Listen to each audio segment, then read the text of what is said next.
ప్రస్తుతం నెల్లూరు జిల్లాలో తీవ్ర విషాదం నెలకొంది. ప్రియురాలి మోసానికి ప్రియుడు బలైపోయాడు.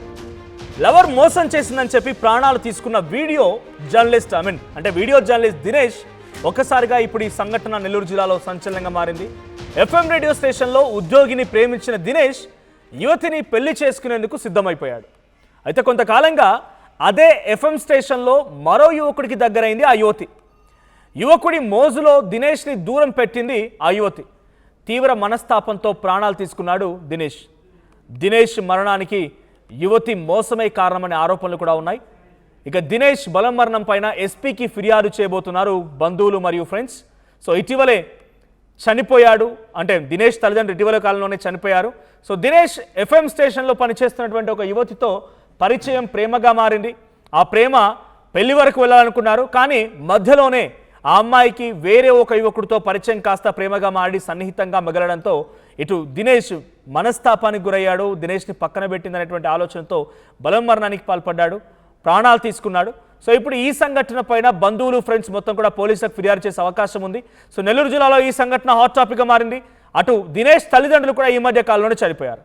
సో మరిన్ని డీటెయిల్స్, అసలు ఏం జరిగింది, అక్కడ దినేష్ మరణానికి కారణం ఏంటి, పోలీసులు ఏం చెప్తున్నారు, సో ఎఫ్ఎం స్టేషన్లో పనిచేస్తున్నటువంటి ఆ యువతి ఎందుకు మోసం చేయాల్సి వచ్చింది, మరిన్ని అప్డేట్స్ ప్రతినిధి గయాస్ అందిస్తారు. గయాస్,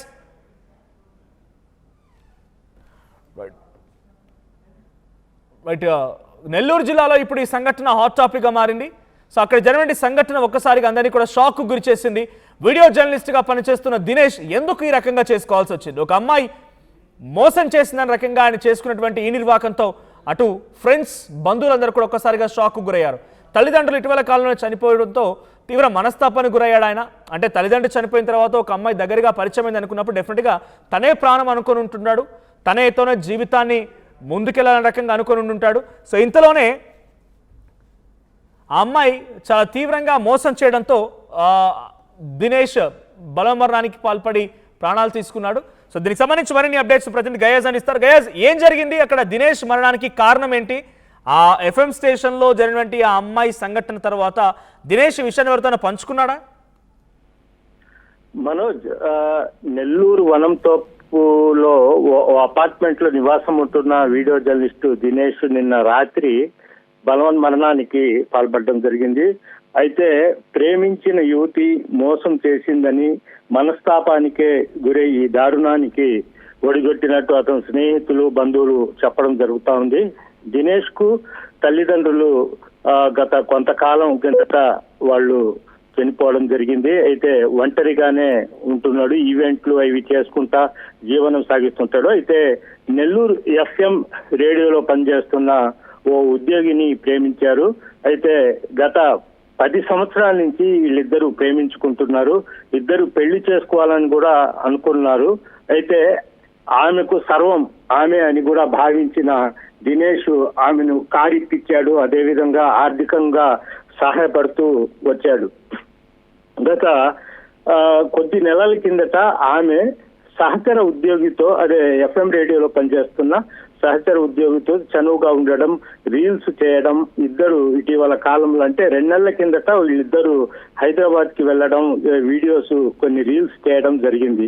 ఇది చూసి పలుమార్లు దినేష్ ఆమెను మందలించడం కూడా జరిగింది. అయితే ఇదేం లేదు అన్నట్టు ఆమె సర్ది చెప్పుకుంటా పోతా ఉంది. అయితే 2 నెలల కిందట దినేష్ మరణానికి కూడా పాల్పడడం జరిగింది. స్నేహితులు అతన్ని వెంటనే ఆసుపత్రికి తీసుకుని వెళ్లడంతో మళ్ళీ అతను యథాస్థితి అయ్యాడు. అయితే ఇలా ఇద్దరి మధ్య కొంత గ్యాప్ పెరుగుతా వస్తుంది. అయితే ఈ ప్రియురాలు కొత్త ప్రియుడితో ఉంటూ దినేష్ ను మెల్లమెల్లగా దూరం చేస్తూ రావడం జరిగింది. అయితే మొన్న రాత్రి వెళ్ళి చివరిసారిగా చూడాలని కూడా ప్రాధేయపడినట్లు కూడా మనకైతే తెలుస్తా ఉంది. అయితే ఆమె అపార్ట్మెంట్ లో ఇంట్లో నుంచి రాలేదు. అయితే నిన్న రాత్రి 1 గంట సమయంలో స్నేహితులకు ఫోన్ చేసి ఫోన్ స్విచ్ అయిపోతే నేను ఈ లోకంలో లేనట్టే అని కూడా చెప్పడం జరిగింది. అయితే స్నేహితులు ఏదో తమాషాలే అన్నట్టు చూశారు. 2వ రోజు ఫోన్ స్విచ్ ఆఫ్ ఉండడంతో వాళ్ళ ఇంటికి పోయేటప్పటికే అప్పటికే ఇతను ప్రాణాలు కోల్పోయి ఉండడం జరిగింది. అయితే ప్రధానంగా స్నేహితులు డిమాండ్ చేసింది అంటే ఎఫ్ఎం రేడియోలో పనిచేస్తున్న ఆ ఉద్యోగి, ఆ ఇద్దరు ఉద్యోగులు కలిసి అతన్ని హింసించారు, అదేవిధంగా మానసికంగా ఇబ్బంది పెట్టారు. అతను కారు కూడా ప్రస్తుతము దినేష్ పేరు మీదే ఉంది. ఆ ఉద్యోగిని నడిపే కారు కూడా ఇది ఉంది. అదేవిధంగా కొన్ని ప్లాట్స్ కూడా ఇతని పేరు మీద ఉండే వాళ్ళకి ఇచ్చినట్లు కూడా వాళ్ళ స్నేహితులు చెప్తున్నారు. అయితే దీని మీద సమగ్ర విచారణ జరిపించి వాళ్ళిద్దరి మీద చర్య తీసుకోవాలంటూ కూడా వాళ్ళ స్నేహితులు అయితే ఎస్పీ కలెక్టర్ ని కూడా కోరడం జరిగింది. అయితే కొద్దిసేపటి కిందట అంత్యక్రియల్లో కూడా వాళ్ళంతా దినేష్ కేసు విచారణ జరిపింది. వీ వాంట్ జస్టిస్ అంటూ కూడా పెద్ద బ్యానర్లు పెట్టుకుని ఊరేగింపుగా బయలుదేరడం జరిగింది. అయితే ఈ రోజు అంత్యక్రియలు పూర్తయి రేపు వీళ్ళ స్నేహితులు మొత్తం కలెక్టర్ని ఎస్పీని కూడా కలిసే అవకాశాలు ఉన్నాయి. Manoj. Right, thank you guys. So మొత్తంగా దినేష్ తనకి ఆర్థికంగా అన్ని రకాల సహాయాలు చేశాడు, కారు కొనిచ్చాడు, అన్ని రకాలుగా తన తండ్రిదండ్రులు చనిపోవడంతో తానే అనుకున్నాడు, అమితంగా ప్రేమించాడు, తనలో తల్లిని చూసుకున్నాడు, ఇలాగైనా పెళ్లి చేసుకుంటామనే ఆలోచనతో అన్ని రకాలుగా తనతో పాటుగా ప్రొసీడ్ అయ్యాడు. కానీ ఆ అమ్మాయి తనని మోసం చేయడంతో అది తట్టుకోలేక మానసికంగా అనేక రకాలుగా ఇబ్బంది పడిపోయినటువంటి దినేష్ ప్రాణాలు తీసుకున్నాడు. సో ఒకసారి అక్కడ బంధువులు ఏమంటున్నారు, కుటుంబీకులు ఏమంటున్నారు, సో లైవ్లో అక్కడ సిచ్యువేషన్ ఏంటనేది మా ప్రతినిధి గయాజ్ అందిస్తారు. గయాజ్, సో బంధువులు ఏం చెప్తున్నారు, అక్కడ సిచ్యువేషన్ ఎలా ఉంది, దినేష్ మరణం తర్వాత ఎటువంటి సిచ్యువేషన్ ఉంది అక్కడ? ఓ వీడియో జర్నలిస్ట్ దినేష్ ప్రేమ వంచనకు గురయ్యాడు. ఆమె సర్వం అనుకున్నాడు. సంపాదించిన సంపాదన అంతా ఆమెకే ఖర్చు పెట్టాడు. పెళ్లి చేసుకోవాలని కలలు కన్నాడు. చివరికి మరో కొత్త ప్రియుడికి దగ్గరై ఈ పాత ప్రియుడైన దినేష్ ని మెల్లమెల్లగా దూరం పెడతా వచ్చింది. దీంతో మనస్తాపానికి గురైన దినేష్ నిన్న బలవన్మరణానికి పాల్పడ్డాడు. ప్రస్తుతం దీని మీద వాళ్ళ స్నేహితులు, బంధువులు మొత్తం పెద్ద ఎత్తున ఆందోళన చేస్తున్నారు. అదేవిధంగా ఎస్పీ కలెక్టర్ కూడా ఫిర్యాదు చేయబోతున్నారు. దినేష్ కి న్యాయం జరగాలంటూ కూడా వాళ్ళంతా కోరుతున్నారు. అయితే దినేష్ కి తల్లిదండ్రులు కూడా లేరు, స్నేహితులే అతనికి బలము, కొండంత బలం. ప్రస్తుతము మనతో మాట్లాడేందుకు వాళ్ళ స్నేహితులు కూడా ఉన్నారు. వాళ్ళతో ఒకసారి మాట్లాడదాం. విజయ్ భాయ్, అసలు ఏం జరిగింది, ఏంది దినేష్? వాస్తవంగా దినేష్ అనే వ్యక్తి నేషనల్ ఛానల్ సంబంధించినటువంటి ఒక విలేకరి. ఈరోజు భారతదేశంలో అత్యుత్తమమైనటువంటి వాటిలో చూసుకుంటే ప్రెస్ అనేది చాలా విలువైనది. నలుగురికి న్యాయం చేయాలి, నలుగురికి వారధిగా ఉండాల్సిన వ్యక్తినే ఈరోజు మేము కోల్పోయామంటే చాలా బాధగా ఉంది. వాస్తవ రూపంలో 10-17 సంవత్సరాల నుంచి ఈ ఆర్జే ప్రశాంతి అనే ఆమెతోటి మా వాడు పెళ్లి చేసుకోకపోయినా తనతోటి ఒక కాపురంలా చేస్తా వచ్చాడు. వాస్తవంగా కొన్ని రోజుల నుంచి ఈ బిఎంకే అంటే బాలమురళీకృష్ణ, ఆర్జే ఫర్ FM 9.3 దాంట్లో వీళ్ళిద్దరు బాలమురళీకృష్ణ వీళ్ళిద్దరు కూడా ఎలా అంటే అసలు బయట వాళ్ళు చూస్తే వీళ్ళే కపుల్స్ అన్నట్టుగా ఉన్నారు. అది దినేష్ 2 నెలల క్రితం, ఒక 6 నెలల నుంచి జరుగుతూ ఉంటే 2 నెలల క్రితము వాళ్ళిద్దరిని కూడా నెల్లూరులో మనకంటే ఒక పేరుంది, బయట వాళ్ళందరూ కూడా ఈ విధంగా చెప్పుకుంటున్నారు అని చెప్పి ఫస్ట్ ప్రశాంతితో మాట్లాడడం జరిగింది. ప్రశాంతితో మాట్లాడిన తర్వాత ప్రశాంతి ఏంది నువ్వు ఆ మీద డౌట్ పడుతున్నావా? వాస్తవంగా ఆ ప్రశాంతి అనే ఆమెకి ఒక చిన్న పాప కూడా ఉంది, ముందే పెళ్ళైపోయింది. అయినా దినేష్ తన మాటల గాడరీడితోటి తన మాటలతో మమేకమైపోయి ఆ మైకంలో మాలాంటి వాళ్ళు ఏం చెప్పినా సరే తప్పు, తన చెప్పిందే కరెక్ట్, ఒప్పు అన్నట్టుగా తన జీవితాన్ని ఈరోజు తన ప్రేమ అనే పదం ఉరితాడుతోటి తన ప్రాణాన్ని పోగొట్టుకున్నాడు. నేను ఒకటే అడుగుతున్నా, బంధువుల దగ్గర నుంచి అందరికి కూడా ఆమె ప్రశాంతి అనే ఆమె ఏం చెప్పింది అంటే 3 రోజుల క్రితం కూడా ఫోన్ చేసి నాకు అతనికి ఏ సంబంధం లేదు, మీకు ముందుగానే తెలియబరుస్తున్నా అని చెప్పి బంధువుల దగ్గర ఆడాల్సిన యాక్షన్ ఆడి మొన్న సాయంత్రం 6 నుంచి 10 గంటల లోపల మాకొచ్చిన ఇన్ఫర్మేషన్ ఏమంటే తన ఇంట్లో రూమ్ లో ఉన్నటువంటి వనంతోప్ సెంటర్ లో బిఎంకే ఉన్నటువంటి 3rd ఫ్లోర్ లో బిఎంకే ఉంటే 5th ఫ్లోర్ లో దినేష్ మూర్తి ఉన్నాడు. తన దగ్గర ఉన్నటువంటి గుడ్డలన్నీ కూడా ఆ అమ్మాయికి సంబంధించిన, నిజంగా చచ్చిపోతా కూడా ఒకరికి హాని చేయకూడదు అనుకున్న వ్యక్తికి ఈరోజు దేవుడిచ్చిన అది శాపమో ఏందో గాని ఆ అమ్మాయి రూపంలో ఆ గుడ్డలన్నీ కూడా తీసుకొని వెళ్ళి ఆ అమ్మాయికి ఇచ్చేటప్పుడు కూడా ఫోన్లు చేసి బతిమాలుకున్నాడట, ఒక్కసారి నిన్ను నేను చూసుకొని వెళ్ళిపోతాను. ఆ అమ్మాయి ఇచ్చిన సమాధానం, నువ్వు ఏడైనా పోయి సావు, నీకు నాకు సంబంధం లేదని. కానీ ఈ రోజుకి నా దగ్గర అన్ని ప్రూఫ్స్ ఉన్నాయి, అన్ని ప్రూఫ్స్ ఉన్నాయి. ఆ అమ్మాయి వాడుతున్న కారు దినేష్ మూర్తి పేరు మీద ఉంది. పాత నెంబర్ అయినా కొత్త నెంబర్ అయినా దినేష్ మూర్తి ఆ కారులో ఉంటే, అదే దినేష్ మూర్తి కొనిచ్చిన కారులో ఆర్జే బిఎంకే బాల మునికృష్ణ, ఆర్జే ప్రశాంతి వీళ్ళిద్దరు ఉంది. మాకు ఒకటే డౌట్ ఉంది, దీంట్లో ఖచ్చితంగా నేను గమనించలా, వాళ్ళ మామయ్య గారు చెప్పారు మా అల్లుడు మొహం మీద కొన్ని దెబ్బలు ఉన్నాయి, ఇదేదో నాకు డౌట్ గా ఉందని నిన్న సాయంత్రం చెప్పంగానే మేము హూటిన పోలీస్ వారిని కూడా చెప్పడం జరిగింది.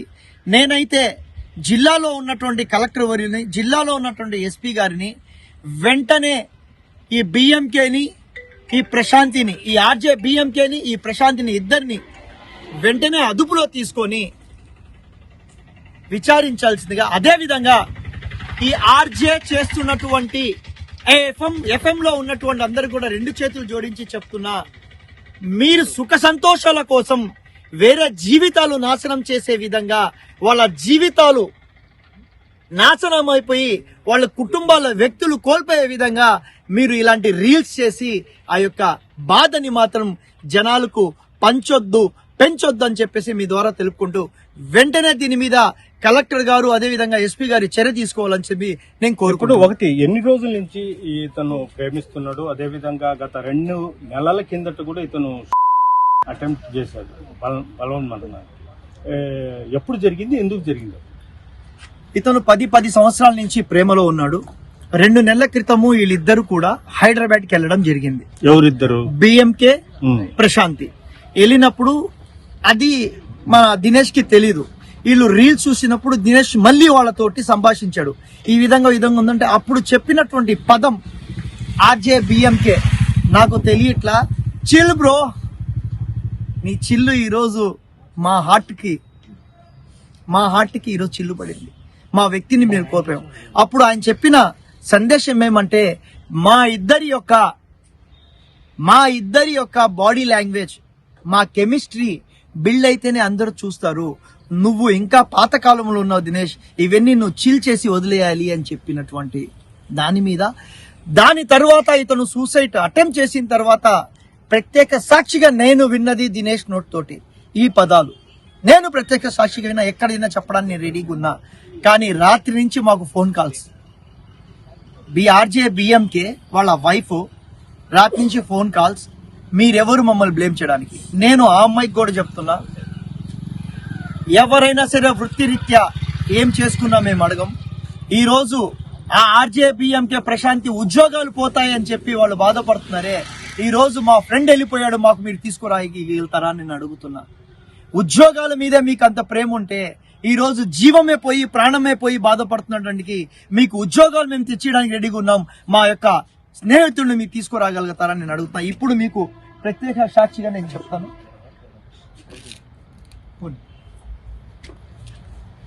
చూడండి బాగా, ఈ కారు దినేష్ ఇచ్చింది, దాంట్లో బిఎంకే అండ్ ప్రశాంతి ఇద్దరున్నారు. అండ్ ఇదే విధంగా కారు ఫామ్ చూస్తే దినేష్ పేరుతోనే ఉంది. ఈ రోజు ఆ మహాతల్లి చిలక పలుకులు పలుకుతుంది ఏమంటే, ఆమెకి వినండి వినండి ఉల్లాసంగా పదం కామనేమో గాని, ఈ రోజు ఈ యొక్క ఆస్తిని, తనకున్న కారుని నువ్వు వేసుకొని తిరుగుతున్నావు. ఇంకోటి 2 నెంబర్లు కూడా చూస్తే కొత్త నెంబర్ కూడా అతని పేరు మీదే ఉంది. చనిపోయినటువంటి దినేష్ మూర్తి ఆ కారు దగ్గర నిలబడుకున్నాడు. చనిపోయినట్టు దినేష్ మూర్తి ఆ కారు దగ్గర నిలబడుకున్నారు. మాకే సంబంధం లేదు అని చెప్తున్నటువంటి ఇదే కారులో ఈ వ్యక్తులు ఎవరు, దీంట్లో మీరిద్దరు ఎందుకున్నారు, మాకు దినేష్ కి సంబంధం లేదని చెప్తున్న వ్యక్తులు చెప్తున్నా. కాబట్టి దీంట్లో మాత్రము సమగ్ర విచారణ జరిపించి అతను భారతదేశానికి సంబంధించినటువంటి న్యూస్ ఛానల్ ఇండియా టుడే, ఆజ్ తక్ న్యూస్ ఛానల్లో చేస్తున్నటువంటి పెద్ద విలేకరి కాబట్టి ఆ విలేకరికి న్యాయం చేయాల్సిన అవసరం విలేకరులుగా మీకుంది. ఒక అన్యాయం జరిగినటువంటి అందరికి కూడా న్యాయం చేయాల్సిన బాధ్యత జ్యుడిషియల్ డిపార్ట్మెంట్ కి, అదే విధంగా మా డిస్ట్రిక్ట్ కలెక్టరేట్ కి, అదే విధంగా జిల్లా ఎస్పీ గారికి.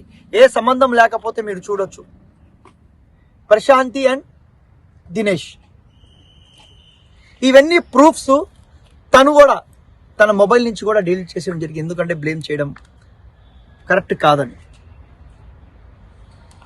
కాబట్టి మేము మీ ద్వారా తెలుపుకుంది ఒకటే.